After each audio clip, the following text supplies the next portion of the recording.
Welcome to What If Sleep Storian, soft-spoken tales to slow the day's thoughts and carry you toward peaceful sleep. Before we begin, tell me where in the world you're listening from tonight, and if you wish, what's on your mind. I read every note and love keeping quiet company across distances. If this brings you peace, a like and subscribe help me make more nightbound stories. And if you'd like to support even further, you can buy me a coffee through the link in the description. Now settle in, get comfortable, and breathe with me as we begin. The afternoon light fell through the great iron arches of Paddington Station in shafts of dusty gold, each beam illuminating particles of coal smoke that danced and swirled like memories too small to hold. The air tasted of steam and metal, of ambition wrapped in soot, of 1,000 departures that had worn the platform stones smooth as river pebbles. Above, the station clock measured time with the steady confidence of an empire that believed itself eternal, its hands moving with a precision that mocked the chaos below. Platform 4 hummed with the particular energy of an afternoon departure, that strange alchemy of anticipation and farewell, of journeys beginning while others continued their invisible trajectories through the great web of rail that stitched Britain together like careful embroidery. The Great Western Railway's 3:15 service to Bath stood waiting, its locomotive breathing soft clouds of white steam that rose and dissipated against the glass ceiling, as if the machine itself was sighing with impatience. A porter wheeled a brass-handled cart past a woman in violet silk, her travelling dress catching the light in ways that whispered of money old enough to know better than to shout. She held a small dog, some trembling creature that Victorian breeding had refined into an accessory, its eyes bright with the bewildered alertness of something perpetually startled by its own existence. Behind her, a clerk in a worn suit clutched a leather satchel to his chest, as if it contained something more precious than the ledgers it likely held. Perhaps simply the dignity of a man whose entire world could be carried in two hands. The train itself gleamed with the particular pride of Great Western engineering, its carriages painted in that deep chocolate brown and cream that spoke of respectability and comfort, of a railway company that understood its passengers, expected to arrive not merely transported, but somehow elevated by the journey. The brass fixtures caught the afternoon sun and threw it back in bright defiance, each handle and hinge polished to a sheen that reflected the attendants' faces in miniature, like tiny trapped souls resigned to their posts. Luggage accumulated in careful piles along the platform, leather valises with brass corners that had travelled to India and back, hat boxes that protected their contents with a seriousness usually reserved for relics, carpet bags whose very softness seemed a kind of confession, an admission that not everything in life could be rigid and structured. The porters moved among these accumulated possessions with the practiced efficiency of men who understood that other people's belongings carried more weight than their mere physical mass suggested. Each trunk, each case represented a fragment of someone's life being temporarily suspended, trusted to strangers and steel rails. A whistle sounded, not yet the departure call, but a preparatory note, a gentle warning that time was beginning its final approach. Passengers quickened their pace without quite hurrying. Hurrying, after all, would suggest a lack of proper planning, and proper planning was what separated civilization from chaos. A gentleman in a top hat navigated the crowd with his walking stick, tapping it against the platform in a rhythm that suggested he'd walked to this same beat for decades, that his entire life had been conducted in this measured tempo.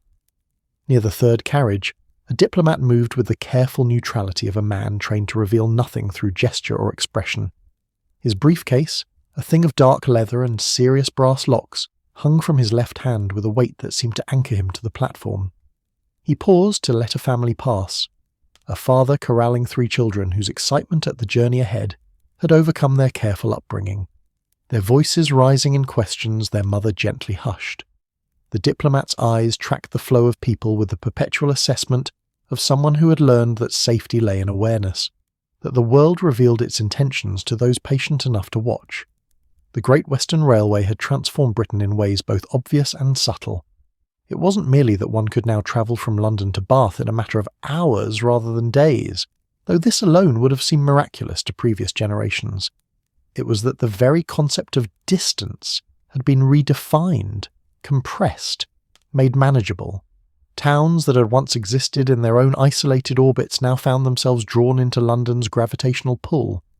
The railway had stitched the nation together, yes, but it had also unpicked the old fabric of local isolation, of communities that had lived for generations with barely a thought for what lay beyond their horizons. The station itself embodied this new era.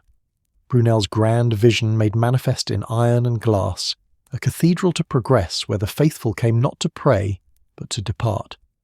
The great engineer had believed in boldness, in bridges that seemed to float, in railways that cut through hills rather than meandering around them. His broad gauge track, wider than the standard that others used, allowed for carriages of unusual comfort and steadiness. It was an act of engineering hubris, perhaps, but hubris in service of passenger comfort, a very British form of ambition. Inside the first-class carriages, the world took on the character of a gentleman's club that happened to be mobile. The compartments featured upholstered seats in deep burgundy, their padding generous enough to forgive the occasional rough patch of track. Small brass lamps waited for evening, their glass chimneys clean and ready. Luggage racks overhead promised to cradle belongings with the same care that the seats offered passengers. The woodwork gleamed with the attention of staff who understood that polish was a form of respect, that surfaces properly maintained reflected not merely light but values.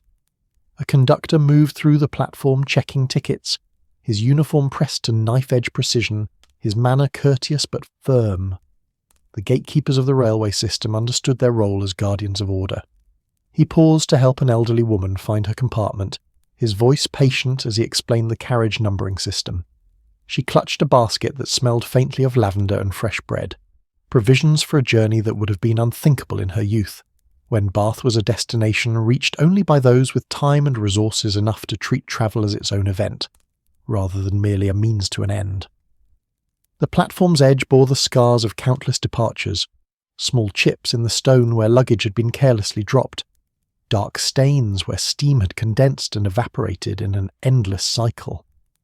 A pigeon stalked along this border between platform and void with the confidence of a creature that had long ago negotiated a treaty with the railway, its head bobbing in that peculiar rhythm that suggested it was perpetually agreeing with some internal dialogue. Second-class passengers boarded with their own particular mixture of pride and practicality. Their carriages offered less padding, but the same basic promise: transport, safety, arrival. A young woman settled into a seat, her dress neat but showing the careful repairs that spoke of garments cherished and maintained, of a life where nothing was wasted. She opened a book, its spine cracked with reading, and seemed to withdraw into it even before the train moved, creating a private sanctuary of story against the public nature of shared travel. The businessman who took the seat opposite her nodded politely but said nothing. The British railway compartment had already developed its peculiar etiquette of forced intimacy and studied indifference. Strangers might share space for hours, might hear each other's conversations, might smell each other's lunches, but they would observe a careful fiction that each remained essentially alone, that the proximity was purely accidental and best ignored through the application of newspapers, books, or determinedly focused gazes out windows. A family struggled past with more luggage than seemed strictly necessary, the father red-faced with effort, the mother directing operations with the precision of a field marshal, the children vibrating with the excitement of adventure.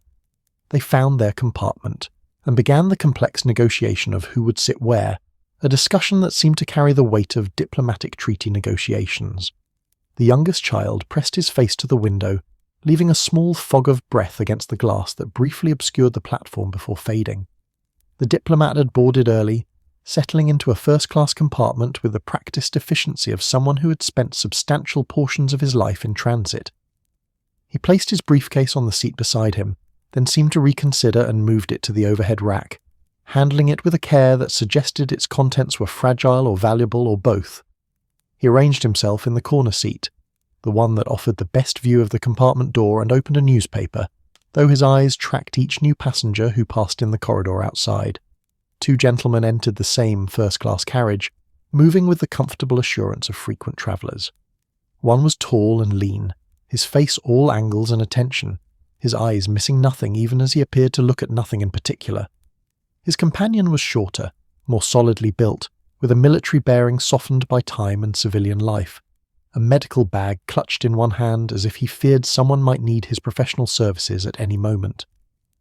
They took seats in the compartment opposite the diplomats, settling in with the ease of men who had shared countless journeys.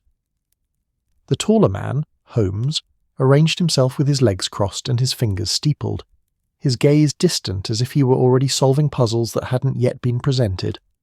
Watson, his companion, busied himself with their modest luggage, ensuring everything was properly stowed, his movements carrying that careful attention to detail that marked him as someone who believed small things mattered.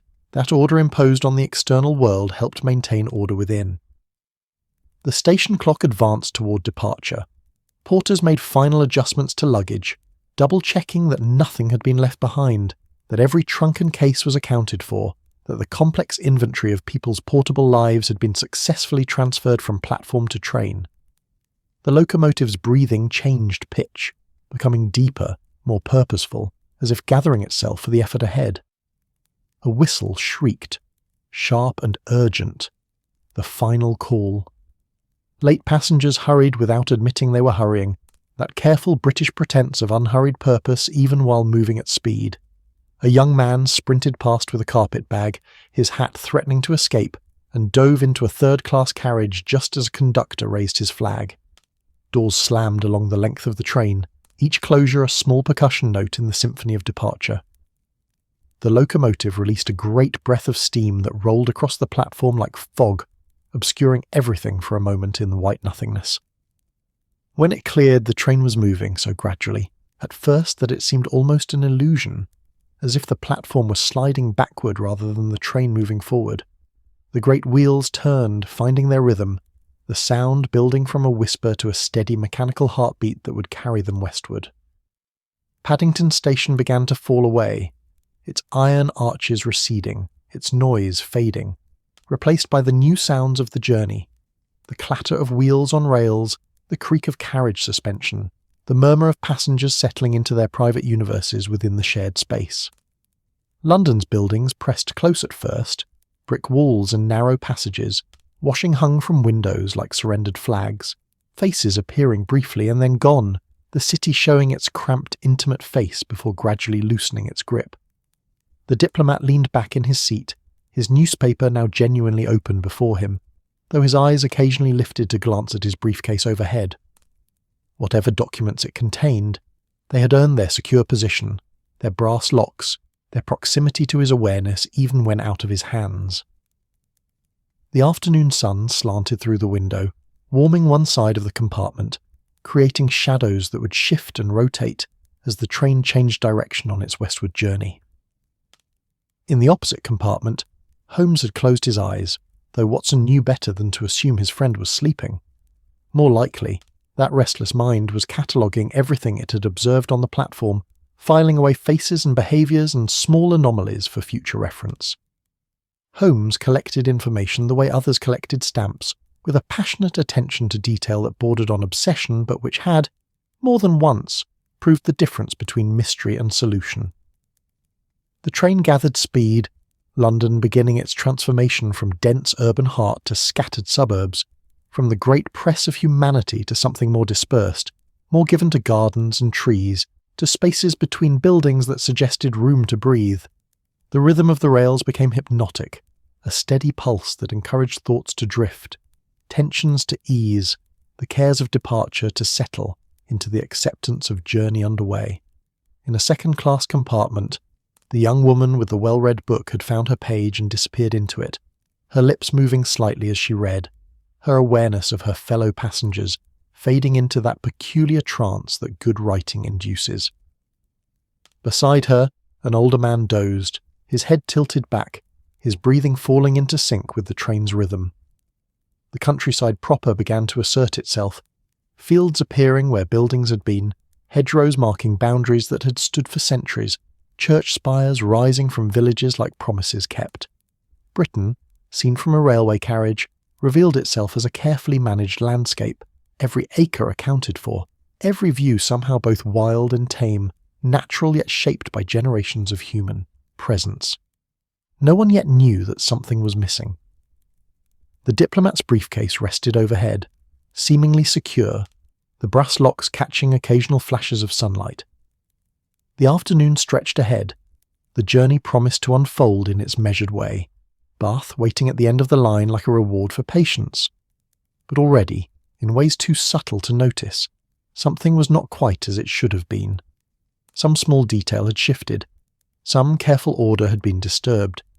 The train carried its passengers westward, and among them moved a puzzle that had not yet announced itself, a mystery waiting for its moment to emerge from the shadows of ordinary travel into the light of investigation.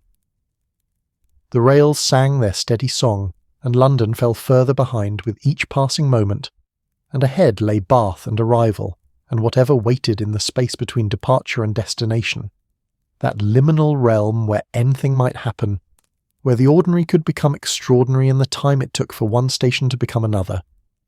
The countryside unrolled beyond the windows like a scroll of green parchment, each field and hedgerow inscribed with the patient script of centuries. The train had found its rhythm now, that steady mechanical pulse that transformed the carriage into a kind of mobile sanctuary, a world unto itself hurtling through the landscape at speeds that would have terrified travellers of previous generations, but which now seemed merely the natural order of things. Progress, after all, had a way of making the miraculous mundane. In the first-class compartments, passengers had settled into that peculiar state of suspended animation that train travel encouraged. Not quite reading, not quite sleeping, but somewhere in between, aware of motion without being disturbed by it. The light through the windows shifted as the train curved along its westward path, sun and shadow playing across upholstered seats and polished wood, creating patterns that moved and dissolved and reformed with hypnotic regularity. Holmes sat with his eyes half closed, his long fingers pressed together in that characteristic pose of contemplation that Watson had come to recognise as evidence of intense mental activity rather than rest. His friend's mind, Watson knew, was never truly at ease. It required puzzles the way a fire required fuel, and in their absence it would turn inward and begin consuming itself. The doctor watched Holmes with the fond concern of someone who understood genius, but worried about its sustainability, who knew that brilliance often came at a cost that mundane minds were spared. Across the corridor, the diplomat had abandoned his newspaper to the seat beside him. The pages lay in a neat fold, creased with the precision of someone who believed that even temporary disorder was a moral failing. He had produced a pocket watch, consulting it with the frequency of a man for whom time had particular significance, for whom the journey between London and Bath was not merely travel but a deadline, an obligation measured in minutes rather than miles. The watch itself was a beautiful thing, gold-cased and engraved with initials that the afternoon light caught and highlighted, HCM, rendered in the elegant script that craftsmen used when they understood their work would outlive them. He returned it to his waistcoat pocket with a sigh that seemed to carry more than simple impatience, something closer to anxiety, though his face remained carefully neutral, trained by years of diplomatic service to reveal nothing of his inner state. A conductor passed through the corridor, his uniform immaculate despite the day's duties, checking tickets with a courteous efficiency that never quite became warmth. The railway companies trained their staff in a particular form of professional distance, helpful but not familiar, present but not intrusive. He nodded to passengers, answered questions about arrival times and connections, and moved on with the steady progress of someone who had walked these narrow passages so many times that his body navigated them without conscious thought. In the second-class carriages, conversation had begun to blossom in that way it did among travellers who recognised they were bound together for the duration of the journey and might as well make the best of it. A gentleman in a clerical collar was explaining something about parish boundaries to his seatmate, his voice carrying the gentle enthusiasm of someone genuinely passionate about administrative divisions. Beside them, two women discussed a mutual acquaintance with the careful euphemisms that allowed for complete character assassination while maintaining plausible deniability. The young woman with the well-loved book had looked up from her reading, drawn perhaps by the changing light or by some subtle shift in the train's rhythm. She gazed out the window at the passing countryside, her expression distant, thoughtful.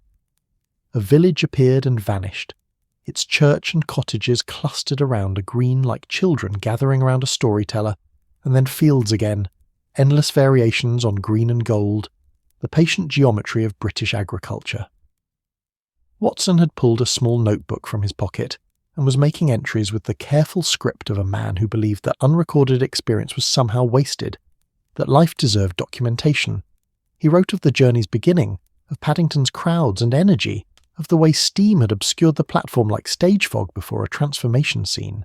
His pen moved steadily, capturing impressions that would later serve as the foundation for more formal accounts, the rough sketches from which finished portraits would emerge. The diplomat stirred, shifting in his seat with a discomfort that seemed to have nothing to do with the carriage's considerable cushioning. His hand moved unconsciously toward his waistcoat pocket, touching the place where his watch rested, then moved away again. His eyes travelled to the overhead luggage rack, confirming what they had confirmed several times already, that his briefcase remained where he had placed it, secure and undisturbed. Or did it? Something in his expression changed, a subtle tightening around the eyes, a focus that had been general becoming suddenly specific. He stood, the movement abrupt enough to draw a glance from the gentleman dozing in the corner seat. The diplomat reached up toward the luggage rack, his hands searching among the modest collection of bags and cases that occupied the space overhead. His briefcase was not where he had placed it. The realization came slowly at first, manifested in the increasingly frantic movements of his hands as they checked and rechecked the rack, as if the leather case might somehow materialize through the force of need alone. Other passengers' luggage occupied the space, a hatbox, a carpet bag, a small trunk with brass corners, but the specific dark leather briefcase with its serious locks and weighted importance had vanished as thoroughly as if it had never existed. "Excuse me," the diplomat said, his voice carrying a carefully controlled urgency. He addressed the gentleman who had been dozing, who now sat up with the bewildered expression of someone abruptly recalled from the edge of sleep. "Did you see anyone? Did anyone enter this compartment while I was reading?" The gentleman blinked, struggling to arrange his thoughts into useful order. I'm afraid I was resting my eyes. I didn't notice." He trailed off, his embarrassment at being unhelpful warring with his confusion about what exactly was being asked of him. The diplomat had moved into the corridor now, his diplomatic composure beginning to crack like old paint under stress.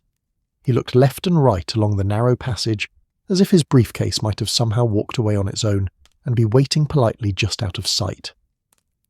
Other passengers, sensing disturbance in the careful equilibrium of the journey, looked up from their books and newspapers, their expressions ranging from curiosity to concern. "My briefcase," the diplomat said, addressing no one in particular and therefore everyone. "It's gone. It was in the luggage rack, and now it's simply gone." The word spread through the first-class carriage with the peculiar velocity of news that carries its own inherent drama. Gone. The briefcase is gone. Someone's lost their luggage. No, not lost. It's vanished, right from the overhead rack, while we've been sitting here, while the train's been moving. Watson had noticed the commotion, his medical training making him alert to distress even when it manifested in voices rather than physical symptoms. He stood and moved into the corridor, his solid presence immediately offering a kind of reassurance, the simple comfort of someone willing to pay attention, to help. "What seems to be the trouble?" he asked, his voice carrying the calm authority of a man who had dealt with crises more urgent than misplaced luggage. "My briefcase," the diplomat repeated, and now the strain was audible beneath the professional veneer. It was extremely important. Documents, sensitive documents. It was right there. He gestured to the luggage rack, and now it's gone. Holmes had appeared in the corridor as well, drawn by Watson's movement or perhaps by some sixth sense that detected puzzles the way water diviners detected underground streams. His keen eyes took in the scene with rapid precision. The diplomat's agitation, the empty space in the luggage rack, the gathering cluster of concerned passengers, the conductor hurrying toward them with the expression of a man who knew his afternoon was about to become considerably more complicated. "When did you last see it?" Holmes asked, his voice carrying none of the diplomat's agitation, only calm inquiry, as if the question were purely academic rather than urgent. The diplomat turned to him, perhaps recognizing in Holmes's demeanour something that suggested competence, or at least attention. "I placed it there when I boarded at Paddington. I checked it perhaps 20 minutes ago, half an hour. It was there then. I'm certain it was there then." "And you've been in this compartment the entire journey," Holmes continued. his gaze moving from the diplomat to the luggage rack to the compartment itself, cataloguing details with the methodical precision of someone reading a text in a language only he fully understood. Yes, the entire time. I never left my seat except to...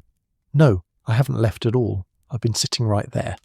The diplomat gestured to his corner seat, where his newspaper still lay in its neat fold, testament to an afternoon that had seemed ordinary until it suddenly wasn't. The conductor had arrived, his professional composure tested by a situation that fell outside the normal parameters of his duties. Lost items were common enough.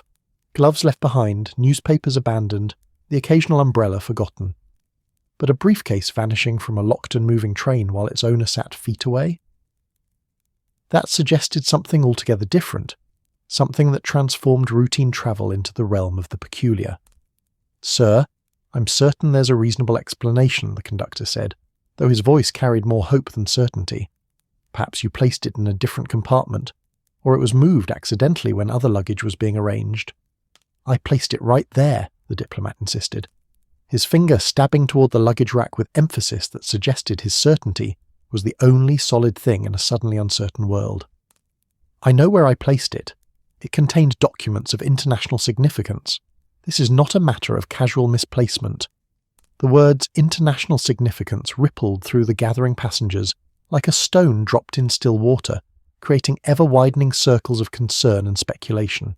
International, significance, documents. The mind assembled these fragments into narrative possibilities, most of them involving espionage, treachery, foreign powers, and other elements that transformed a simple train journey into something from the penny dreadfuls. A woman in the next compartment clutched her reticule closer, as if proximity to her own belongings might protect them from whatever force had claimed the diplomat's briefcase. A businessman looked up at his own luggage with new suspicion, wondering if it too might vanish, if they were all somehow vulnerable to this inexplicable theft. "Perhaps," Holmes said, his tone thoughtful rather than accusatory, "we should establish exactly what movements have occurred since Paddington, who has entered and left this carriage, who has passed through the corridor, who might have had access to the compartments."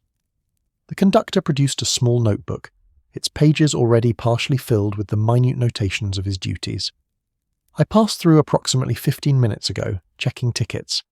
Before that, we had a brief stop at Slough. Though no one boarded or disembarked from this particular carriage, the doors remained closed." "And between your ticket check and now," Holmes pressed, his questions carrying the gentle insistence of water-wearing stone, patient but inexorable. "I was in the third-class carriages, assisting a passenger with a question about connections at Bath. I've only just returned to this section of the train." Holmes nodded, his fingers pressed together, his eyes distant with thought.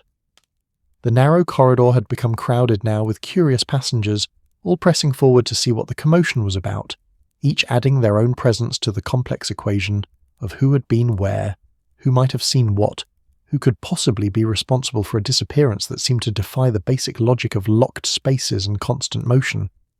Watson watched his friend with the recognition that came from long association. He knew that expression, that particular quality of attention that suggested Holmes was already assembling a solution from fragments of information that others hadn't even noticed were relevant. But he also knew that Holmes preferred to work methodically, to establish facts before proposing theories, to build his deductions on foundations solid enough to bear the weight of accusation. The diplomat had begun searching nearby compartments now, his diplomatic restraint eroding under the pressure of whatever those documents contained, whatever significance they carried. He looked into one space after another, his eyes scanning luggage racks with desperate hope, as if his briefcase might have somehow migrated on its own, as if there might be some innocent explanation for its absence. But the briefcase remained absent, and with each compartment searched and found wanting, the situation's strangeness only deepened. They were on a moving train after all, the windows didn't open wide enough to throw something the size of a briefcase through. The doors between carriages were visible from multiple points, and no one reported seeing anyone carrying luggage back and forth. And yet the briefcase had vanished as completely as if it had been made of smoke rather than solid leather and brass. A murmur ran through the first-class passengers, a sound like wind through leaves, individual voices blending into something collective and uneasy. Espionage, theft, foreign agents. The words drifted through conversations, gathering weight and colour with each repetition, transforming from speculation into something that felt dangerously close to certainty. Holmes stood very still in the corridor, his eyes moving from face to face, from luggage rack to window, to the floor beneath their feet, as if the answer might be written somewhere in the train's very structure, in the patterns of wear on the carpet or the precise arrangement of shadows. Watson recognised this as the beginning of his friend's process, the gathering of raw material from which solutions would eventually crystallise. "Perhaps," Watson suggested quietly, "we should check if anything else is missing. Establish whether this is an isolated incident or part of a broader pattern."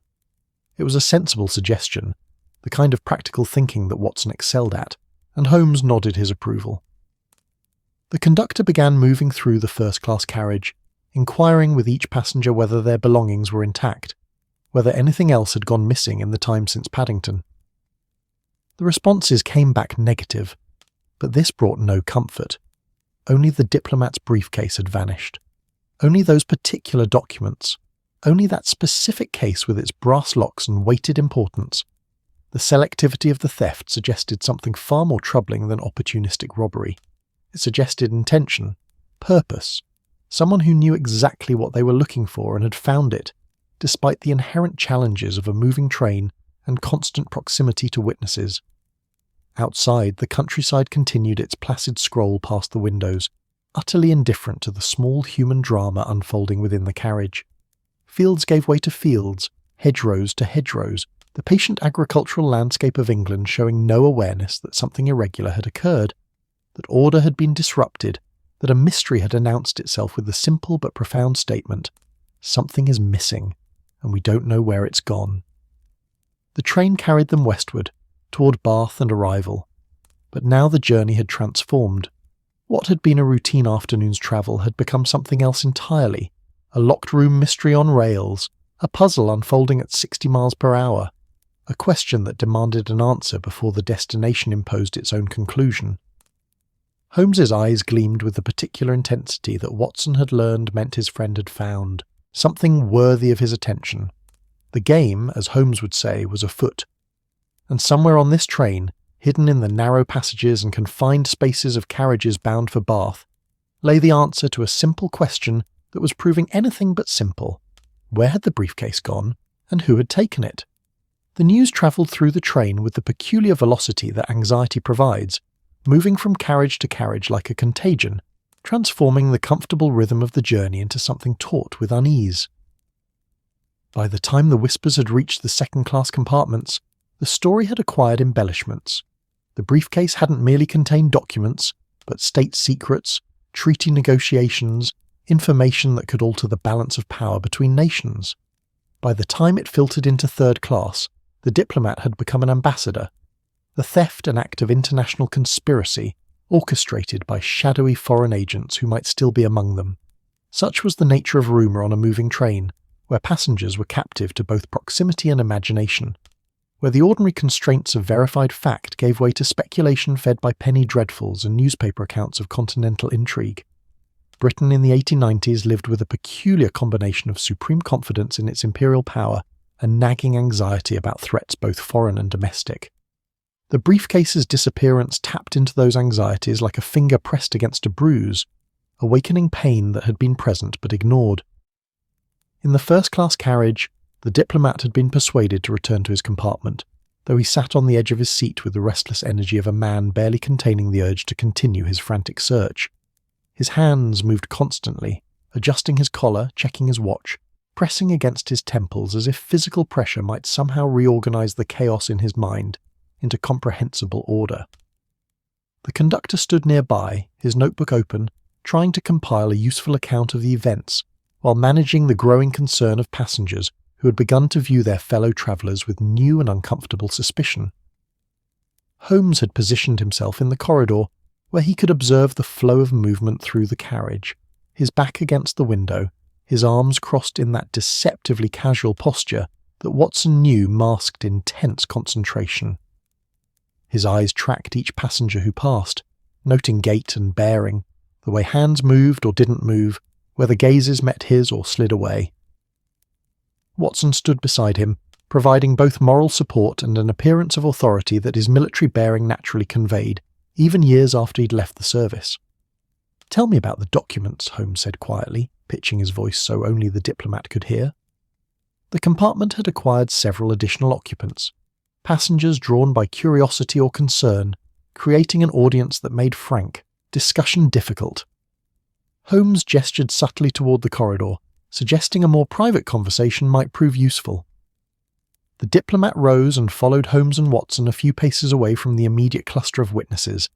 His face carried the peculiar mixture of hope and desperation that comes when someone recognizes expertise they themselves lack, when the drowning man spots a rope. "I cannot discuss the specific contents," he said, his voice low and tense, "but I can tell you that their loss represents more than personal embarrassment.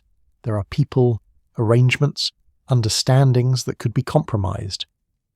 "Were the documents encrypted?" Holmes asked, his tone clinical, focused on practical matters rather than the emotional weight the diplomat clearly felt. "Partially. Some were in clear language, memoranda, correspondence. Others used diplomatic codes, but even the coded materials, in the wrong hands, with sufficient time and expertise." He trailed off, the implications speaking for themselves. "And the briefcase itself, distinctive in any way? Markings, unusual features, anything that would make it immediately recognizable?" The diplomat nodded, seizing on this concrete question like a lifeline. "Dark brown leather, quite good quality. Brass corners and locks, 2 locks, both engaged. My initials stamped inside the lid in gold leaf. HCM, a small tear near the handle, perhaps 3 inches long, where it caught on a door some months ago. And the weight, it would be notably heavy, perhaps 20 pounds with all the documents inside." Holmes absorbed these details with the focused attention of someone transcribing sacred text. Heavy, locked, distinctive, not something that could be concealed easily or carried without purpose, and you're certain, absolutely certain, that you placed it in the luggage rack of your compartment, not some other location? "I am certain." The diplomat's voice carried the firm conviction of a man whose profession required precision in such matters, who could not afford the luxury of doubt. "I placed it there myself. I checked it when I sat down. I've checked it periodically throughout the journey. Until perhaps half an hour ago, it was exactly where I placed it." Watson interjected, his practical mind working through logistics. "The train hasn't stopped since Slough, and the conductor confirms no one boarded or disembarked from this carriage at that station, which means whoever took it is still aboard, and the briefcase itself must still be on the train somewhere. Unless," a voice suggested from behind them, "it was thrown from a window." The speaker was an elderly gentleman with magnificent mutton chop whiskers and the bearing of someone accustomed to being heard. "Passed to a Confederate waiting along the route. These Continental agents are quite sophisticated, I understand." Holmes turned to regard the gentleman with an expression of polite scepticism. "The windows in these carriages open no more than 6 inches, sufficient for ventilation but hardly adequate for passing a 20-pound briefcase. And at our current speed, the force required to throw something of that weight any distance would be considerable. Someone would have noticed the effort, heard the window being forced, observed the unusual activity." "Perhaps," the gentleman persisted, unwilling to abandon his theory. "It was dismantled, the documents removed and passed through the window in smaller bundles, the case itself hidden somewhere aboard." It was not an unreasonable suggestion, and Holmes considered it with the fair-minded attention he gave to all hypotheses, regardless of their source. "Possible," he conceded, "though it would require time, privacy, and tools to force the locks. The compartments have been occupied, the corridors under periodic observation by the conductor. Not impossible, but increasingly complicated." The train swayed gently as it rounded a curve, the afternoon sun shifting position and sending new patterns of light and shadow through the carriage. Outside, a small stone bridge appeared and vanished, the countryside maintaining its patient scroll of green fields and distant villages, utterly indifferent to the small drama of human concern unfolding at 60 miles per hour. More passengers had gathered now, drawn by the peculiar magnetism that crisis exerts.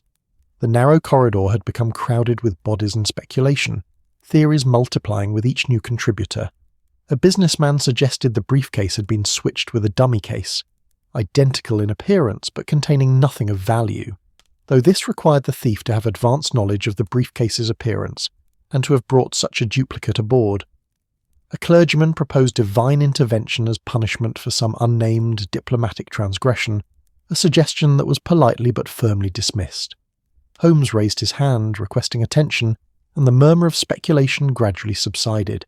His presence commanded a natural authority that had nothing to do with rank or title, and everything to do with the force of his personality, the sense that here was someone who actually knew rather than merely supposed. "May I suggest," he said, his voice carrying clearly despite the train's ambient noise, "that wild speculation serves no one. What we require are facts, observations, actual witnessed events rather than imagined scenarios." He turned to address the broader group. "I would like each of you to think carefully about the past hour. Who did you see moving through the corridors? Who entered or left compartments? What sounds did you hear? Unusual movements?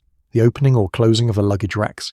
Any activity that seemed out of place at the time or seemed significant in retrospect?" The request was met with silence as passengers turned their attention inward, mining recent memory for details that had seemed unremarkable when they occurred but might now prove crucial.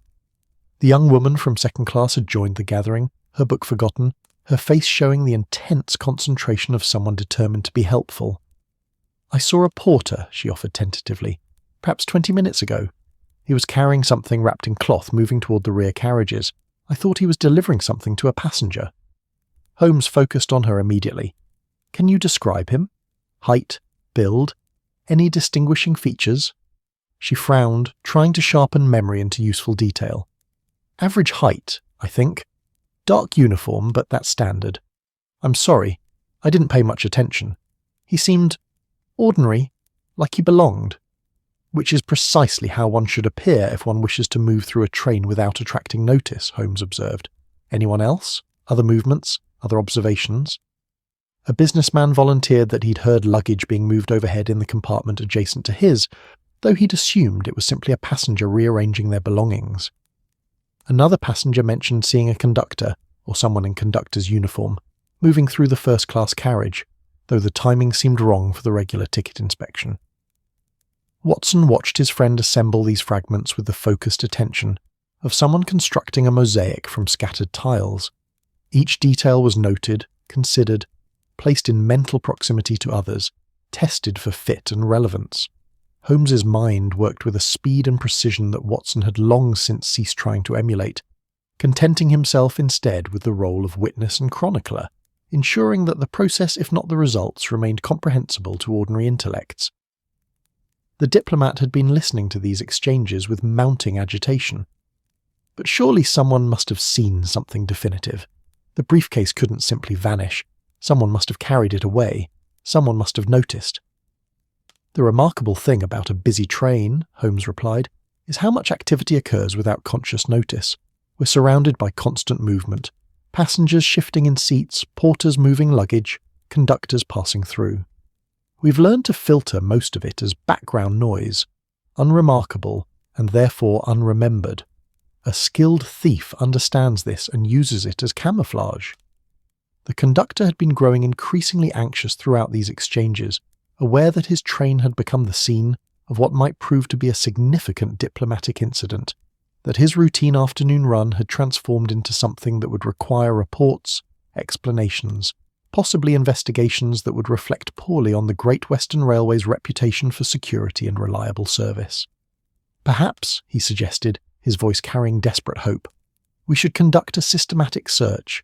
Check every compartment, every luggage rack, ensure the briefcase hasn't simply been misplaced somehow." Holmes nodded. "A reasonable suggestion, though I suspect our thief has been more clever than simple concealment would require. Nevertheless, a thorough search would at least eliminate the possibility of innocent error and might reveal other useful information." The proposal was met with mixed reactions. Some passengers seemed relieved at the prospect of decisive action, of doing something rather than standing about speculating. Others appeared uncomfortable with the idea of having their private spaces and belongings subjected to official scrutiny, the invasion of the small mobile territories they'd established for the journey's duration. "I must insist," the diplomat said, his voice carrying the weight of whatever diplomatic authority he possessed, "that the search be conducted immediately and thoroughly. The longer we delay, the more time the thief has to further conceal the documents, or prepare to dispose of them at the next station stop. Holmes glanced out the window, calculating distances and times. We're approximately 40 minutes from Reading, the next scheduled stop. If someone intends to leave the train with the briefcase, that would be their logical opportunity, which gives us a limited window to locate it before it potentially leaves our moving locked room forever. The metaphor was apt. The train had indeed become a locked room of sorts, a contained space where the normal rules of detection should apply with unusual clarity. The thief could not have left, the stolen item could not have been removed, therefore both must still be present, findable through systematic application of logic and observation. And yet the briefcase remained stubbornly absent, as if it had learned to exist in some space the train's architecture didn't officially recognise. Watson could see the puzzle taking hold of Holmes's mind with that particular intensity that meant his friend would not rest until solution had been achieved. This was what Holmes lived for, not the glory or recognition, but the pure intellectual satisfaction of imposing order on chaos, of finding the hidden pattern in what appeared random, of demonstrating that the seemingly impossible was merely the not yet understood. Very well, Holmes announced, taking unofficial charge of the situation, with an authority that no one thought to question. A systematic search, compartment by compartment, starting from the rear and moving forward. Watson and I will assist the conductor. I would ask all passengers to remain in or near their assigned compartments to avoid confusion about who belongs where. The gathering began to disperse, passengers returning to their seats with the slightly resentful compliance of people who recognise necessity, but don't particularly enjoy it. The carnival atmosphere that crisis had created was giving way to something more sombre, a collective recognition that they were now all participants in something serious, that the afternoon's comfortable anonymity had been replaced by uncomfortable scrutiny. The diplomat remained standing in the corridor, his hands gripping the brass rail that ran along the window side, his knuckles white with tension. Whatever those documents contained, whatever arrangements or understandings they represented, their loss clearly carried consequences he found almost unbearable to contemplate. Watson felt a surge of sympathy for the man, thrust into crisis through no fault of his own, his professional reputation potentially compromised by a theft he could not have prevented. Holmes was already moving toward the rear of the first-class carriage, Watson and the conductor following. The search would be methodical, thorough, and, Holmes hoped, revealing in ways that transcended simply finding or not finding the missing briefcase. Because somewhere in the train's narrow passages and confined spaces, in the pattern of who had been where and when, in the small details that most people overlooked, lay the answer to what had happened and who had done it. The train rushed westward through the afternoon, carrying its burden of passengers and secrets, of ordinary travellers, and at least one extraordinarily bold thief, all bound together by rails and routine toward a destination that suddenly seemed very far away indeed.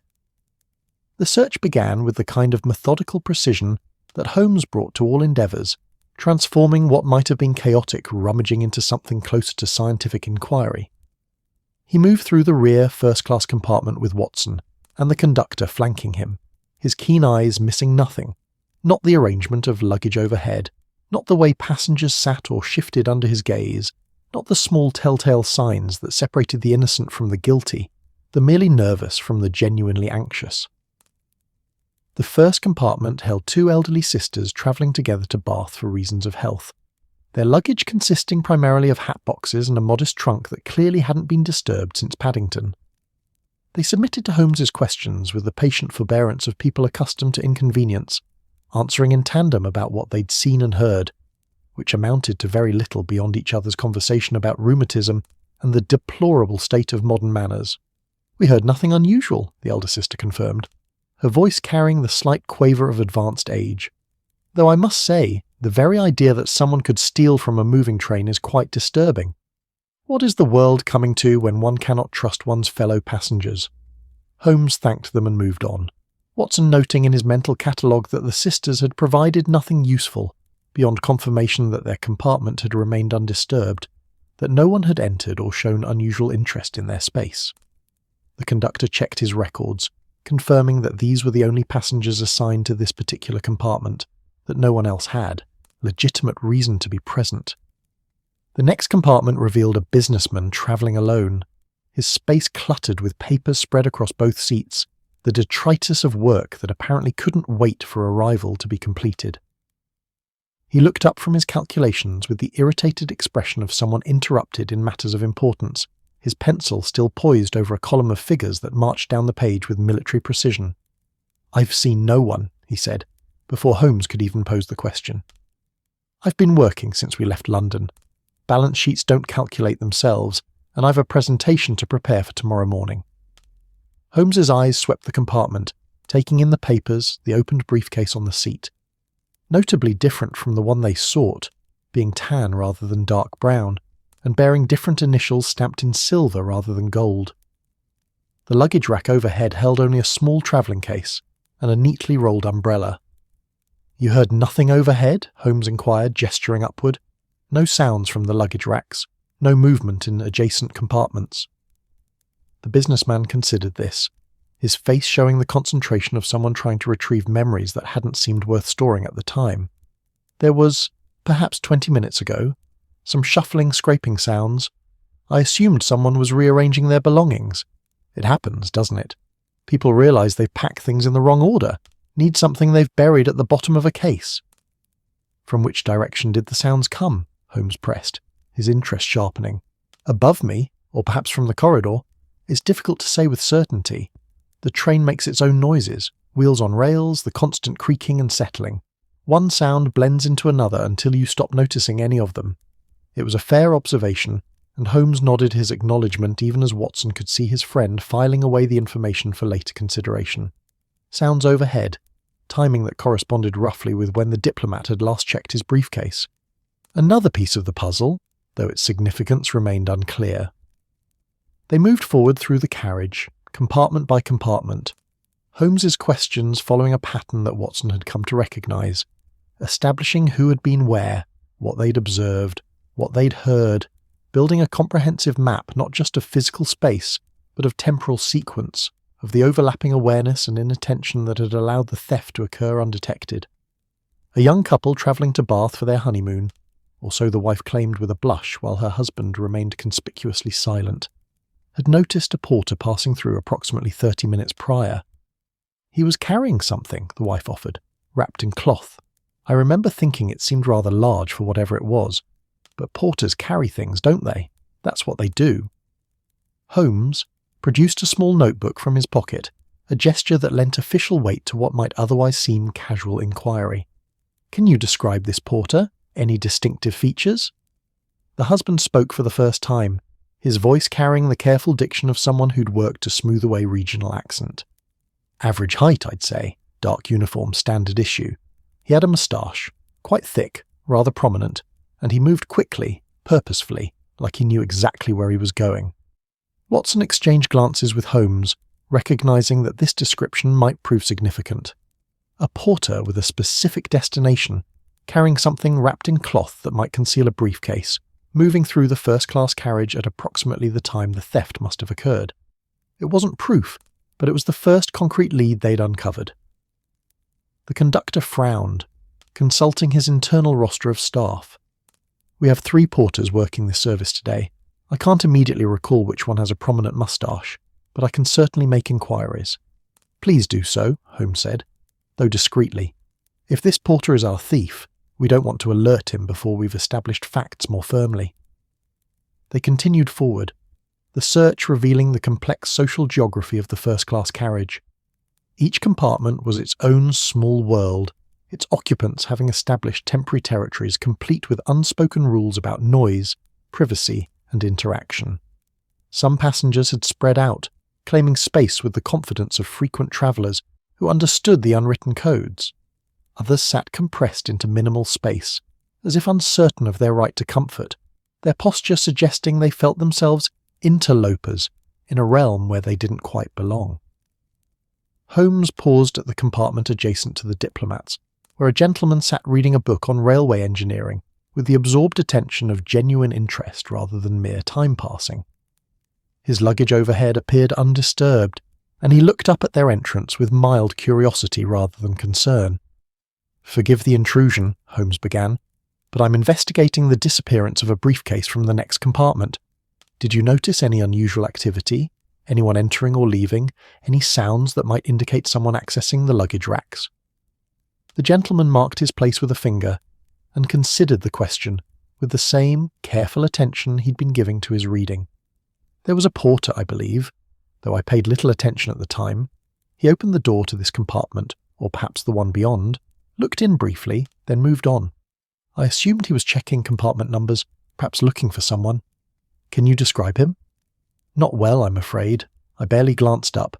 Dark uniform, standard appearance. He was there and gone in a moment." The gentleman paused, his brow furrowing, though now that I consider it, there was something slightly odd about his manner. He seemed furtive, perhaps, nervous, as if he were hoping not to be noticed rather than simply going about his duties. Watson watched Holmes absorb this detail, seeing the slight tightening around his friend's eyes that indicated information being processed, theories being formed or reformed. A porter moving through the carriage, wrapped bundle in hand, nervous manner, checking compartments. The picture was becoming clearer, though significant gaps remained. They entered the diplomat's compartment itself, the scene of the original discovery. The luggage rack overhead still showed its gap, the empty space where the briefcase should have been a kind of absence that drew the eye precisely because it was expected to be filled. Holmes stood on the seat to examine the rack more closely, his long fingers probing the corners and edges with delicate precision. "No dust has been disturbed beyond what one would expect from normal use," he murmured half to himself. "No scrapes or marks suggesting something was dragged forcefully. The briefcase was lifted away carefully, deliberately, by someone who knew exactly what they were doing." He stepped down and turned his attention to the compartment itself. The seats, the window latches, the small details of brass fittings and polished wood that comprised the space. Watson had seen this before. Holmes transforming an ordinary environment into a text to be read, finding significance in details that others would overlook or dismiss as irrelevant. "The window," Holmes said suddenly, moving to examine it more closely. "It's been opened recently. See the smudges on the brass catch? And the gap is wider than the others we've passed. Someone has forced it beyond its normal stop, though not enough to pass a briefcase through, but perhaps enough for other purposes." Watson peered at the window, trying to see what Holmes saw. To his eye, it looked no different from any other window on the train, showing the same accumulated dust and minor wear that came from constant use. But he'd learned long ago not to doubt his friend's observations, even when he couldn't immediately verify them himself. The diplomat had been hovering in the corridor, unable to remain in his seat while others searched for what he'd lost. He leaned into the compartment now, hope and anxiety warring across his features. "You found something? Some clue to where it might be?" "Clues, yes," Holmes replied, his tone measured, "though their significance remains to be fully determined. Tell me, beyond the documents, was there anything else in the briefcase? Personal items, writing materials? Anything that might be considered valueless to a thief but precious to you?" The diplomat thought for a moment. "My fountain pen? Quite a good one, a gift from a colleague, some calling cards, a small leather notebook where I keep memoranda, appointments, that sort of thing. Nothing of monetary value, certainly. Nothing worth stealing for its own sake," Holmes nodded, as if this confirmed something he'd already suspected. "Which suggests the thief was indeed after the documents specifically, not simply any valuable item they might sell. This was targeted theft, planned and executed with knowledge of what they were seeking." The conductor shifted uncomfortably, aware that this conclusion reflected poorly on the railway's security. But how could anyone have known what the briefcase contained? Unless... He trailed off, the implication hanging unspoken in the air. Unless someone had been informed, Holmes completed the thought. Yes, that possibility must be considered. Either the thief had advance intelligence about the diplomat's journey and the nature of his cargo, or they identified it through observation after boarding. Both scenarios present interesting questions. Watson felt the familiar excitement that came when Holmes was in his element, when the scattered pieces of a puzzle were beginning to form recognizable patterns. They'd established that a porter, or someone dressed as a porter, had moved through the carriage at the crucial time carrying something wrapped in cloth, behaving in a manner that suggested nervousness or guilt. They knew the briefcase had been taken carefully, professionally, by someone who understood how to move through a crowded train without attracting undue attention. But significant questions remained. Where was the briefcase now? If it was still aboard the train, and the timing suggested it must be, where could one hide something so distinctive on a conveyance where space was limited and most areas were under periodic observation? And who was the porter, assuming he was indeed their thief? Holmes moved back into the corridor, his eyes sweeping the length of the carriage with renewed intensity. The next compartment forward. Who occupies it? The conductor consulted his records. A gentleman travelling alone, Mr. Ashford, according to the ticket, boarded at Paddington, destination Bath. Let's speak with Mr. Ashford, Holmes said, already moving in that direction. The compartment they approached had its door partially closed, unusual for the afternoon when most passengers preferred some circulation of air to combat the stuffiness that accumulated in the sealed spaces. Holmes knocked firmly, a businesslike sound that conveyed authority without aggression. No immediate response came. Holmes knocked again, louder this time, and called out, "Mr. Ashford, we're conducting an inquiry regarding a theft. I need to speak with you." Still nothing. Watson felt a prickle of unease, the sensation that something was not quite right. Holmes apparently shared this intuition, for he tried the door handle and found it unlocked. The door slid open to reveal a compartment that was occupied but whose occupant was conspicuously absent. Luggage sat on the seats, and in the overhead rack, a well-travelled leather case, a hat box, a walking stick propped in the corner, but Mr. Ashford himself was nowhere to be seen. He must have gone to the lavatory, the conductor suggested, though his voice carried doubt. Or perhaps to the dining car. Holmes had already entered the compartment, his eyes taking in every detail with that rapid, comprehensive assessment that was his trademark. He reached up to the luggage rack, his hands moving among the cases with careful precision, and then he paused, his body language changing in a way that Watson immediately recognised. "Watson," Holmes said quietly, "I believe we may have found part of our answer." He pulled down a cloth-wrapped bundle that had been pushed to the back of the rack, partially concealed behind the legitimate luggage. The fabric fell away to reveal dark brown leather, brass corners catching the light, 2 locks engaged just as the diplomat had described. The briefcase had been found, but its discovery only raised new and more urgent questions, chief among them being, where was Mr. Ashford, and had he ever really existed at all? The briefcase rested on the seat like evidence at a trial, its dark leather surface catching the afternoon light that streamed through the compartment window. Holmes handled it with the reverence of an archaeologist examining a precious artifact, his long fingers tracing the tier near the handle, confirming the initials stamped inside the lid, HCM in gold leaf, exactly as the diplomat had described. The 2 brass locks remained engaged, showing no signs of tampering, no scratches or gouges suggesting forced entry had been attempted. "Intact," Holmes murmured, more to himself than to his assembled audience. The thief took no interest in the contents, merely in relocating the case itself, which raises the rather intriguing question of why one would steal something only to hide it a few compartments away rather than attempting to actually escape with it. The diplomat had pushed forward, his relief at the briefcase's recovery warring with confusion about the circumstances of its discovery. He reached for it almost reflexively, but Holmes held up a restraining hand. "A moment, if you would. I'd like to examine the compartment more thoroughly before we disturb anything further. Watson, would you note the current arrangement of items?"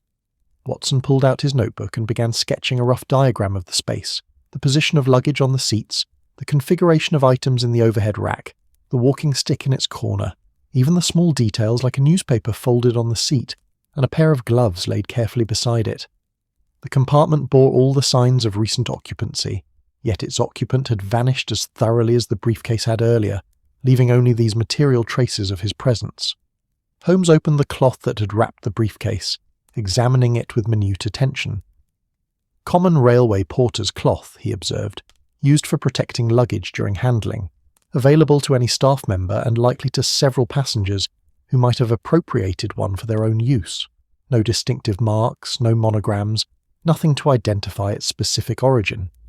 He turned his attention to the luggage on the seats, the well-travelled case that proclaimed itself the property of a habitual traveller through the accumulation of hotel stickers and customs stamps. Holmes opened it carefully, revealing a modest collection of clothing, toiletries and personal effects. Everything appeared ordinary, unremarkable, the kind of items any gentleman might pack for a few days away from home. "Interesting," Holmes said, holding up a shirt. Good quality fabric, but not new. Well maintained, carefully folded. The toiletries are expensive brands. French cologne, a German razor, English soap. Our Mr. Ashford, if that's truly his name, has cosmopolitan tastes and sufficient means to indulge them.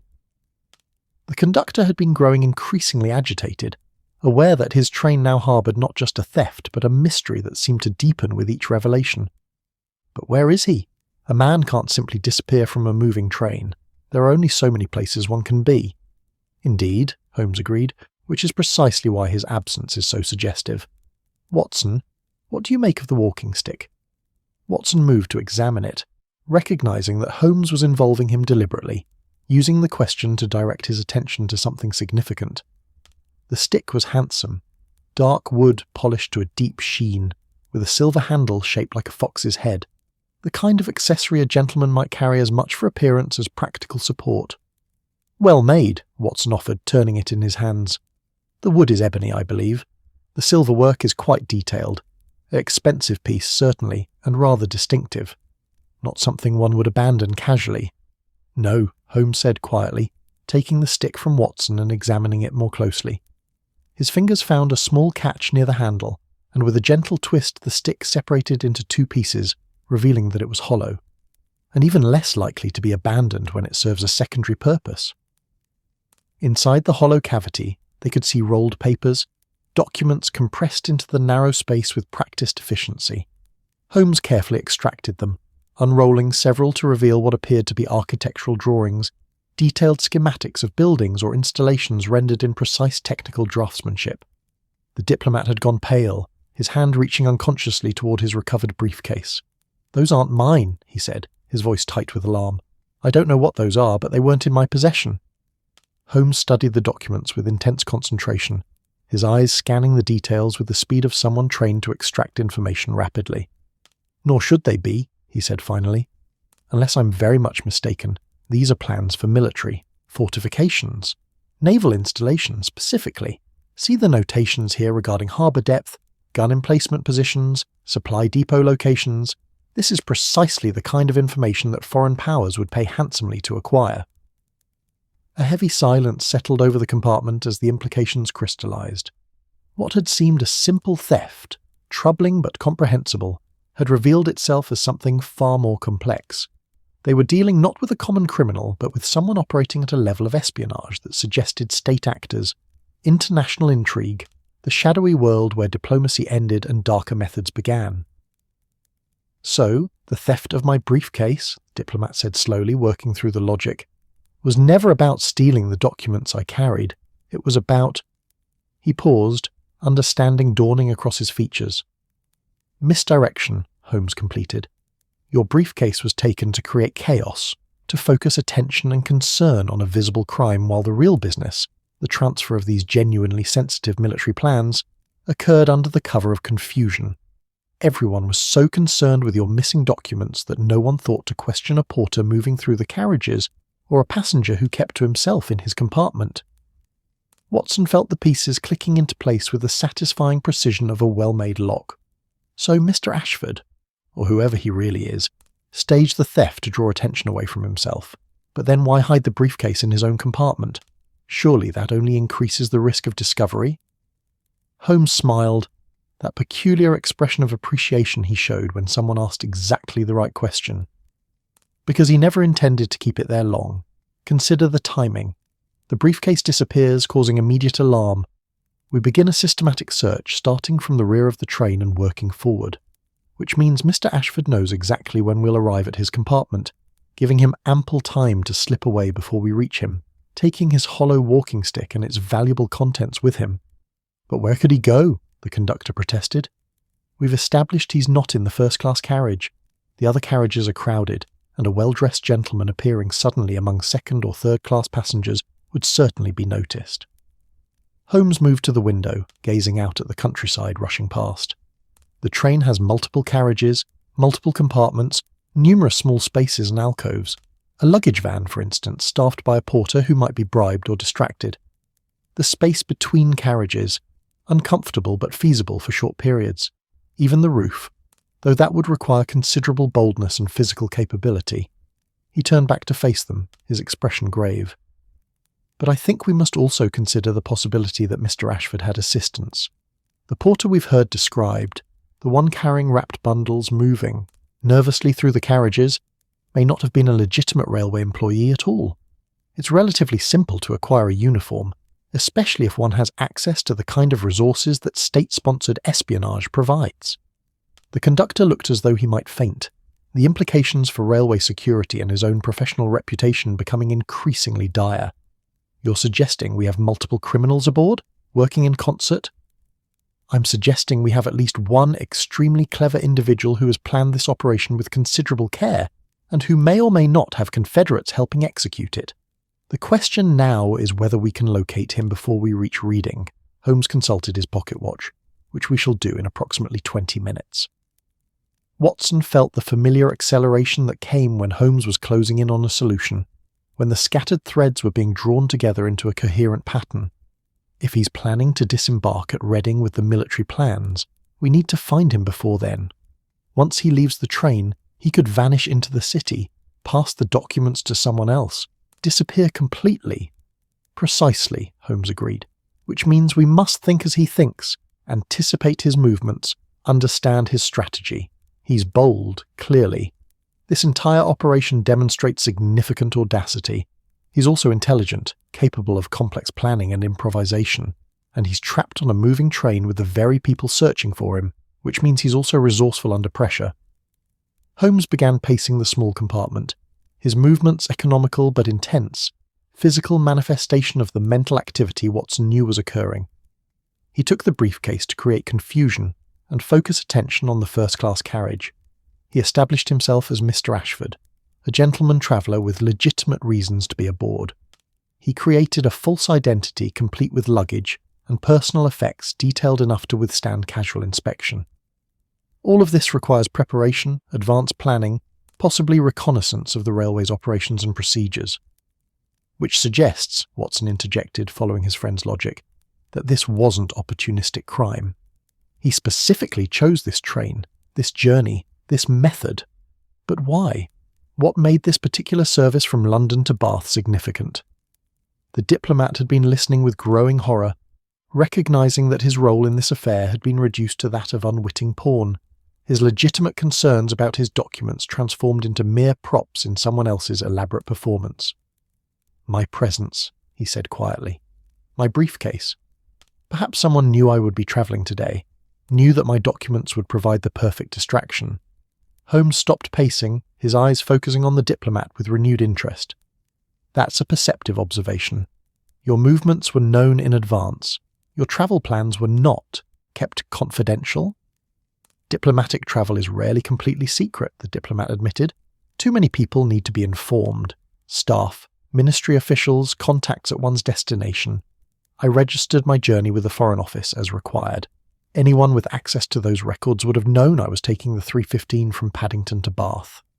And the documents you carried, their general nature if not specific contents, would that also have been known?" The diplomat nodded reluctantly. "Classified materials, yes, but the fact that I was carrying sensitive documents would have been apparent to anyone familiar with diplomatic procedure. We don't travel to Bath for pleasure when we're carrying briefcases full of state papers." Holmes resumed his pacing, but Watson could see that his friend's mind had seized on something, some connection or implication that was pulling the scattered facts into alignment. The Great Western Railway's afternoon service had become a stage for something far more sophisticated than simple theft. It was theatre, misdirection, a carefully choreographed performance designed to achieve objectives while keeping the audience's attention focused elsewhere. "The luggage," Holmes said suddenly, returning to examine the well-travelled case on the seat. "Mr. Ashford's luggage. Let's consider it more carefully." He pulled out items one by one, arranging them on the opposite seat. Shirts, collars, a spare pair of trousers, the toiletries he'd noted earlier. Everything appeared genuine, used, the accumulated effects of an actual traveller rather than hastily assembled props. But Holmes's attention had fixed on something at the bottom of the case, a layer of clothing that seemed slightly thicker than it should be. His fingers probed carefully, and then he smiled, a quick, satisfied expression that Watson had learned meant discovery. The bottom of the case had a false panel, cleverly constructed to appear solid, but actually concealing a shallow space perhaps 2 inches deep. Holmes lifted it away to reveal what lay beneath. More documents, but different from the military plans in the walking stick.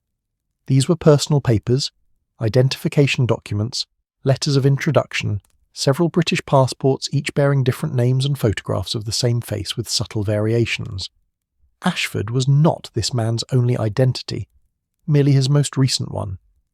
A professional, Holmes said, spreading the passports on the seat. Multiple identities, carefully maintained documentation, the infrastructure of serious espionage. This is not amateur work. We're dealing with someone who has significant training, resources, and likely state backing. The kind of agent that nations deploy when matters of genuine strategic importance are at stake. The conductor had pressed himself against the compartment wall, as if trying to distance himself from these revelations, his face showing the strain of someone whose ordinary afternoon had transformed into something from the sensational press accounts he'd always assumed were exaggerated for effect. "What do we do?" he asked, his voice barely above a whisper. "If this man is as dangerous as you suggest—" "We do what logic dictates," Holmes interrupted firmly. "We search the train methodically and thoroughly. We examine every space large enough to conceal a person, and we do so quickly, because our advantage is narrowing with each mile we travel toward Reading. Watson, you'll take the second-class carriages with one of the other conductors. I'll continue through first class and examine the service areas. The conductor here will alert his staff to watch all possible exit points." He fixed the conductor with a stern gaze. "And no one, absolutely no one, leaves this train at Reading until we've either found our man or confirmed beyond doubt that he's no longer aboard. Can you arrange that?" The conductor nodded, gathering himself with visible effort. "I'll send word to the station master at Reading. We can hold the train for inspection, delay departure until you're satisfied." "Good, because if he escapes at Reading, we may never know who he really is, who he's working for, or what other operations he might have planned. This is about more than recovered documents or solved mysteries. It's about protecting information that, in the wrong hands, could compromise British naval security for years to come." The weight of this settled over the small group like a physical presence. What had begun as an investigation into a missing briefcase had evolved into something far more significant, touching on matters of national security, international espionage, the hidden machinery of states competing for advantage in an era when information was as valuable as armies. Watson checked his service revolver, a habit from his military days that had never entirely left him, ensuring it was loaded and ready should the situation deteriorate beyond verbal confrontation. Holmes noticed the gesture and nodded approvingly. Let's hope it doesn't come to that, but prudence suggests being prepared. The train rushed on toward Reading, toward arrival, and the moment when their quarry would either be captured or slip away forever into the intricate network of agents and safe houses that allowed spies to disappear as thoroughly as smoke dispersing in wind. The afternoon light was beginning to shift toward evening, the sun lower on the horizon, shadows lengthening across the countryside that continued its patient scroll past the windows. Somewhere on this train, a man with multiple names and faces waited, calculating his next move, planning his escape or his next layer of deception. And somewhere in the narrow corridors and confined spaces of the Great Western Railway's afternoon service, the answer to where he was hiding remained tantalizingly out of reach, but not, Holmes believed, for much longer. The search resumed with renewed urgency, transformed from methodical inquiry into something closer to a manhunt. Watson moved toward the second-class carriages with a young conductor named Perkins, a capable-looking fellow whose initial nervousness had been replaced by determined focus once he understood the gravity of what they faced. Behind them, Holmes remained in first class, his sharp mind calculating angles and possibilities that others might overlook, searching not just with eyes, but with the kind of systematic logic that turned chaos into comprehensible patterns. The second-class carriages presented a different world from the cushioned comfort of first class, more crowded, less private, the seats arranged in open compartments where conversations overlapped and the boundaries between personal space and shared territory blurred into uncomfortable proximity. Families clustered together, children restless from the journey's confinement. Businessmen studied newspapers with a deliberate absorption of people creating privacy through focused attention. A clergyman dozed with his collar askew, his breathing deep and regular, undisturbed by the train's constant motion. Watson moved through these spaces with the practiced eye of someone trained in observation, noting faces and behaviours, looking for anything that seemed discordant or out of place. A well-dressed gentleman in second class when his appearance suggested first-class means. Someone overly interested in the corridor, watching for movements and arrivals. Luggage that seemed heavier or more carefully guarded than its apparent contents warranted. But the second-class passengers appeared exactly as they should. Ordinary travellers engaged in ordinary journeys, their concerns centred on arrival times and connecting services, on children who needed feeding or elderly relatives who required assistance. If their quarry had attempted to hide himself among these passengers, he'd done so with such skill that Watson's trained scrutiny found no purchase, no anomaly on which suspicion could reasonably fix itself.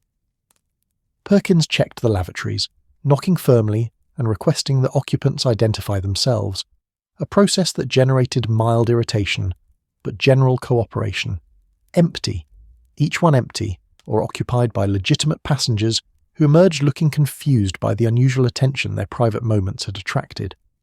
Meanwhile, in the first-class section, Holmes had moved beyond the passenger compartments into the service areas of the train, those utilitarian spaces that existed to support the comfort of travellers, but which passengers rarely saw or considered. The luggage van, a long windowless space stacked with trunks and cases in careful arrangements that prevented shifting during the journey's motion. A porter worked there, a middle-aged man with tired eyes and the patient demeanour of someone long accustomed to other people's demands. "Seen anyone unusual?" Holmes asked, his tone casual but his eyes sharp, cataloguing every detail of the porter's reaction. "Anyone who shouldn't be here? Anyone asking odd questions or showing too much interest in the luggage arrangements?" The porter scratched his chin thoughtfully. "Can't say as I have, sir, though there was a gentleman earlier, maybe an hour back, who came through saying he needed to check his trunk, make sure something fragile hadn't shifted. I let him in, watched while he opened his case and rummaged about. He seemed satisfied and left. Didn't seem unusual at the time, though now you mention it, he was rather nervous, kept looking back toward the door like he expected someone to interrupt. Can you describe him? Average height, I suppose. Well-dressed, gentleman's clothes.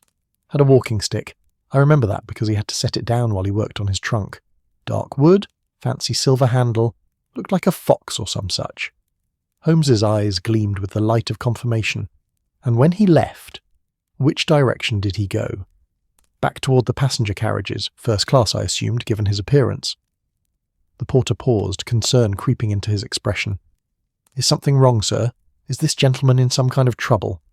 "The gentleman," Holmes said quietly, "is the source of considerable trouble, though not in the way you mean. Tell me, when he opened his trunk, did you see what was inside? Did he remove anything or add anything?" The porter's face showed the strain of trying to recall details that had seemed insignificant at the time, but now carried unexpected weight. "I didn't pay much attention, to be honest. Just wanted to make sure he wasn't disturbing other passengers' belongings." He opened a brown leather case. Good quality, brass fittings. Seemed to be looking for something specific. And now I think on it. Yes. He took something out.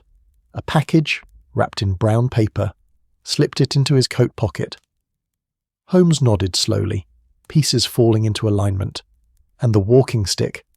When he left, did he take it with him? He did, yes. Picked it up and went back through that door. The porter gestured toward the door leading to the first-class carriages. "Thank you," Holmes said, already turning away. "You've been extremely helpful. If you see this gentleman again, don't confront him. Simply note where he goes and inform the conductor immediately." Holmes moved swiftly back through the connecting passage, his mind racing ahead of his feet.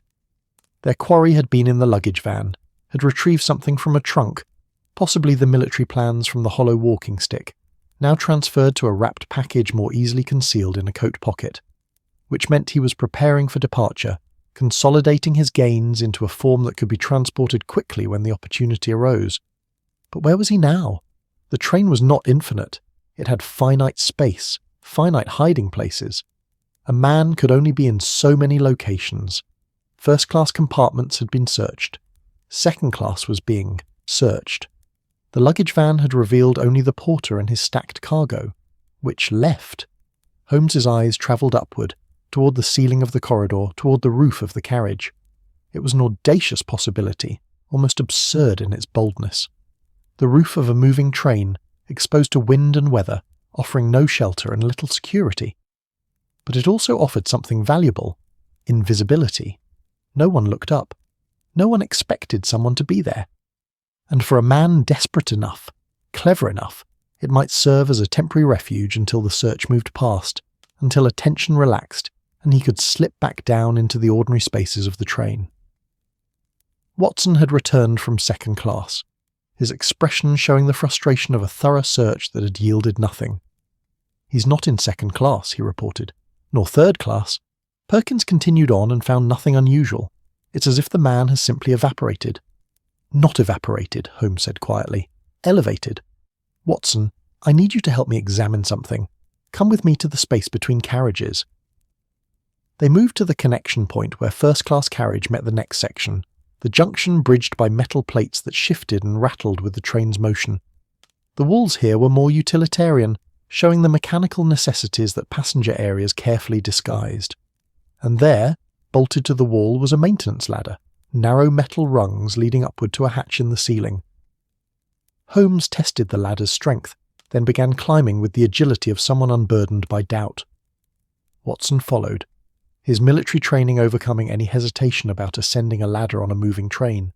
The hatch above was secured by a simple latch, designed to be opened from below by maintenance crews needing roof access. It was unlocked. Holmes pushed it open carefully, the sudden rush of wind and noise from their speed overwhelming after the relative quiet of the carriage interior. He emerged onto the roof, Watson following close behind, both men crouching low to minimize their profile against the rushing air. The roof stretched before them, a narrow walkway of metal and rivets, with handholds placed at intervals for the maintenance workers who occasionally needed to traverse this precarious height. The late afternoon sun struck them full force, and the wind threatened to tear away anything not firmly secured. The countryside rushed past on either side, fields and villages and distant hills all compressed into a continuous blur of motion. The train settled into Reading Station with the weary sigh of a machine that had carried its burden faithfully and now sought rest. Steam hissed from beneath the carriages, wreathing the platform in white clouds that caught the evening light and transformed it into something ethereal, momentarily beautiful. The station clock showed 5:30, the afternoon having stretched itself into early evening through the accumulated minutes of investigation, revelation, and resolution. Victor was escorted from the train by two stern-faced men in dark suits, whose official capacity required no explanation. They carried authority in their bearing, in the way other passengers instinctively stepped aside to let them pass. The spy went quietly, his earlier resignation having deepened into something like professional acceptance. He'd played the game, employed considerable skill and audacity, and lost. Such things happened in his line of work, Watson supposed, and one learned to accept defeat with the same equanimity one accepted victory, knowing both were temporary states in a contest that never truly ended. Before disappearing into the custody that awaited him, Victor paused and turned back toward Holmes, his expression showing something that might have been respect, or perhaps simply acknowledgement of a worthy opponent. "The plans I threw from the train," he said quietly. "They were copies. Quite good copies, but copies nonetheless. The originals are already in Vienna, delivered 3 days ago by a different courier. This entire operation was—" he smiled slightly. "Insurance, shall we say. Verification of information already received." Holmes's face showed no surprise, only a kind of grim acknowledgement. "I suspected as much. The timing was too convenient, the methods too elaborate for a simple theft. But the copies are still valuable. They confirm your employers have access to someone within the British naval establishment, someone highly placed enough to obtain such detailed specifications. That information alone justifies the day's efforts." Victor nodded once, a gesture between professionals who understood the larger game being played.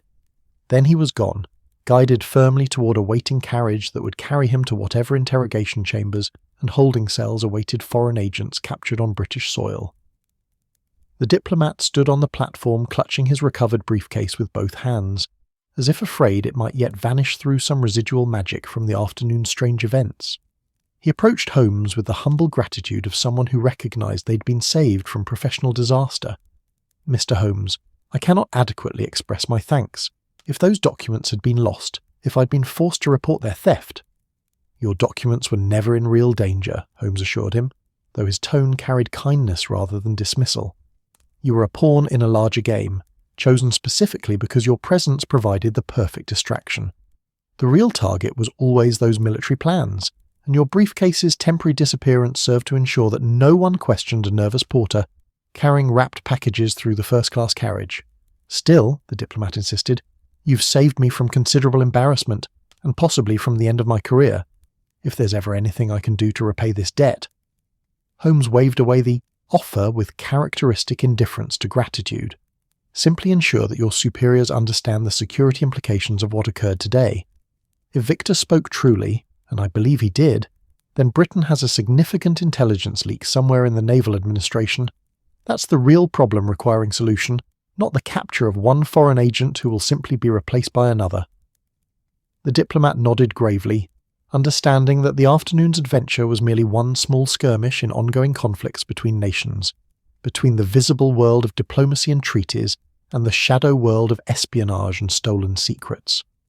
He shook hands with both Holmes and Watson, then departed to continue his journey to Bath, his briefcase intact but his innocence about the nature of his profession perhaps permanently compromised. The other passengers had disembarked in various states of awareness about what had actually occurred. Most knew only that there had been some excitement involving a missing briefcase, that detectives had been involved, that order had been restored. The full story, the espionage, the elaborate misdirection, the chase across the train's roof, would remain known only to those directly involved, at least until Watson wrote his account for publication, carefully edited to protect ongoing intelligence operations. The young woman with the well-loved book passed them on the platform, her travelling bag in hand, her expression showing curiosity but also the natural British reticence about involving oneself in other people's dramas. She nodded politely to Watson, who returned the gesture, and then she was absorbed into the crowd of passengers and porters and waiting relatives that filled Reading Station during the early evening rush. The conductor, whose afternoon had been transformed from routine service into something he would undoubtedly recount for years in railway staff rooms, approached Holmes with a mixture of relief and lingering anxiety. "Will there be a report, sir? Will the company need to implement new security procedures?" Holmes considered this question with the seriousness it deserved. "The Great Western Railway is not at fault here. Your staff performed their duties adequately, and the theft occurred despite reasonable precautions rather than because of negligence. However, it might be wise to remind your porters to verify the credentials of anyone claiming to be railway staff, particularly on services carrying passengers of diplomatic or governmental significance." The conductor nodded vigorously, already mentally composing the memoranda he would need to write, the meetings he would need to attend, the explanations he would need to provide to superiors who would be less than pleased to learn their afternoon service had been the site of international espionage. He thanked Holmes profusely, shook Watson's hand with the grip of a drowning man clutching driftwood, and hurried off to begin managing the administrative aftermath of the day's events. Watson and Holmes stood together on the platform as the crowd thinned, as the train prepared for the remainder of its journey to Bath with a new set of passengers unburdened by the afternoon's drama. The evening air carried the mixed scents of coal smoke and distant cooking, the particular atmosphere of a railway station where arrivals and departures created constant flux, where the stable world outside met the mobile world of the rails in temporary conjunction. "An interesting case," Watson observed, falling into the familiar pattern of their post-investigation conversations. "Though I confess, when we boarded at Paddington, I expected nothing more exciting than a quiet journey and perhaps some pleasant countryside to observe." Holmes smiled, that rare expression of genuine contentment that came when his considerable abilities had been fully employed and a puzzle successfully solved. "The universe provides, Watson. Or perhaps it's more accurate to say that human nature provides, our capacity for deception and elaborate schemes, for using misdirection and audacity to achieve objectives. Victor was quite good, really. If he'd been slightly less ambitious, if he'd been content to simply carry his hollow walking stick to Bath without the elaborate theatre involving the diplomat's briefcase, he might well have succeeded." "But he couldn't resist the extra complexity," Watson suggested. "The additional layer of protection provided by making everyone focus on the wrong crime." "Precisely. It's a common failing among those who engage in espionage. They become enamoured of their own cleverness, of baroque schemes that demonstrate their skill but which ultimately introduce unnecessary points of failure. Simplicity often succeeds where complexity fails, but simplicity lacks the aesthetic satisfaction that appeals to a certain type of professional criminal. They began walking toward the station exit, their own journey requiring continuation. London awaited, and the evening promised the comfortable familiarity of Baker Street, of Mrs. Hudson's cooking, and the sitting room where so many of their adventures had begun and ended. This case would join the others in Watson's growing collection of accounts, another thread in the tapestry of Holmes's career, another demonstration of how observation and logic could impose order on apparent chaos. "You'll write this one up, I assume?" Holmes asked as they emerged onto the street outside Reading Station. "Though I'd appreciate if you could be somewhat vague about the specific military installations whose plans were stolen, national security and all that." "Of course," Watson agreed. "I'll call it The Adventure of the Vanishing Valise, I think. It has a certain ring to it, and it captures the central mystery without revealing too much about the deeper implications." Holmes nodded his approval. "Suitable. Though do try to make me slightly less omniscient than usual in your account. You have a tendency to present my deductions as if they emerge fully formed like Athena from Zeus's head, when in reality they're the product of considerable observation, some knowledge of human psychology, and occasionally sheer luck that I prefer not to acknowledge." Watson smiled at this rare admission of fallibility. "I'll do my best to humanize you, though your admirers seem to prefer the omniscient version. They write letters, you know, asking for more details about your methods, as if there were some simple formula they could learn and apply themselves." "If only it were so simple," Holmes murmured. "The method is simple enough. Observe, deduce, verify. But the application requires practice, attention to detail, and a willingness to see what's actually present rather than what one expects to see. Most people go through life with their perceptions filtered through assumptions and preconceptions. Training oneself to see clearly, without those filters, is the work of years." They found a hansom cab and directed it to take them back to London, settling into the familiar enclosed space as the driver urged his horse forward.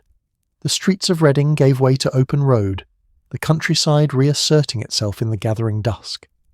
Lights began appearing in farmhouse windows, small golden squares suggesting warmth and domesticity, lives being lived in quiet routine far from the dramas of theft and espionage that had occupied the afternoon.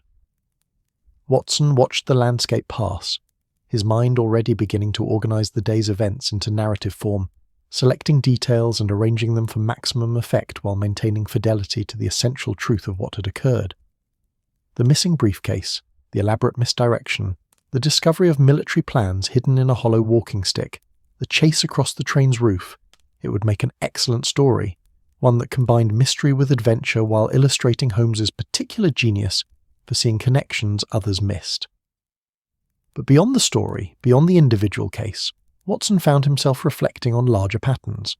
The afternoon had revealed not just one spy's elaborate scheme, but the ongoing reality of international competition, of nations perpetually seeking advantage over rivals through whatever means presented themselves. The visible world of diplomats and treaties existed in constant dialogue with the invisible world of agents and stolen secrets, each informing and shaping the other in ways the public rarely glimpsed. Britain's empire, for all its power and reach, remained vulnerable in ways that comforted certainty refused to acknowledge. Foreign powers sought its secrets, identified weaknesses, probed defences. And individuals like Victor, professionals trained in deception and audacity, moved through British society with assumed identities and elaborate covers, achieving objectives that could shift the balance of power in ways that never appeared in the newspapers or official accounts. Holmes seemed to sense the direction of Watson's thoughts. It's sobering, isn't it, to recognise that beneath the ordinary surface of daily life exists this constant struggle, this perpetual contest for information and advantage. We caught one agent today, but there are dozens or hundreds of others still operating, still pursuing their missions, still stealing secrets and influencing events. Does it ever discourage you? Watson asked.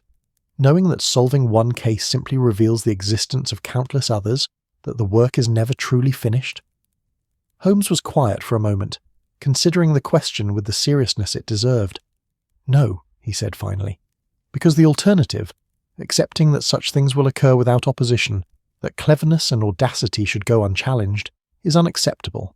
Each case solved, each criminal caught, each scheme exposed represents a small victory for order against chaos, for truth against deception.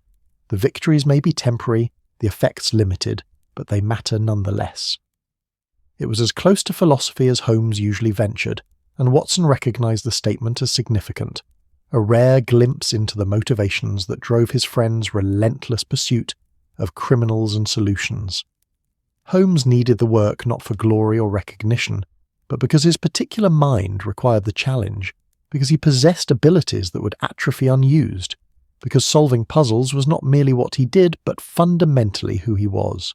The cab carried them through the deepening evening, London drawing closer with each turn of the wheels.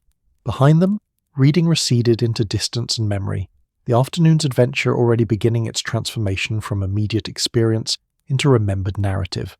The train would continue its runs between London and Bath, carrying passengers who would never know that their comfortable journey traced the route of espionage and investigation, that the ordinary space of the first-class carriage had briefly become extraordinary through the collision of diplomatic necessity and foreign ambition, and somewhere in a field near Twyford, unless the authorities had already retrieved them, lay the copied military plans that Victor had thrown from the moving train, papers that had driven the afternoon's elaborate scheme now slowly being absorbed into English soil, their secrets rendered meaningless by exposure and rain, by the patient dissolution that time and weather inflicted on all things left unprotected. The adventure was over, the mystery solved, the criminals captured or scattered. But the world continued its complex dance of visible order and hidden conflict, of surfaces that appeared peaceful while beneath them, currents moved and shifted, carrying secrets and ambitions toward destinations known only to those who navigated by shadows rather than light. Watson closed his eyes, lulled by the cab's motion and the daze, accumulated exhaustion. Beside him, Holmes sat in characteristic stillness, his mind perhaps already moving beyond the solved case toward future mysteries, toward the next puzzle that would require his particular genius. The evening deepened toward night, and London's lights began appearing on the horizon like promises of home, of rest, of the comfortable familiar after the day's unusual adventures. The case of the Vanishing Valise had reached its conclusion, but Watson knew, with the certainty born of a long experience, that other cases awaited, other mysteries would present themselves, other afternoons would transform from ordinary to extraordinary, through the alchemy of crime and investigation. Such was the nature of their partnership, their shared work, their peculiar contribution to the ongoing contest between order and disorder that defined Victorian England's hidden life. The train had carried them into adventure. Now the cab carried them home, the circle complete, the story told, another entry ready for Watson's growing archive of cases solved and criminals caught, of mysteries illuminated by Holmes's deductive genius and Watson's faithful chronicling. And somewhere, readers would eventually encounter the tale and perhaps learn something about observation, about deduction, about the way careful attention could transform the opaque into the transparent, the mysterious into the understood. The wheels turned, the city approached, and behind them the afternoon's drama settled into the past, where all adventures eventually resided, remembered, recorded, and ready to be told again when the time was right, when the world needed reminding that puzzles could be solved and mysteries unravelled by those with eyes to see and minds to comprehend what their eyes revealed.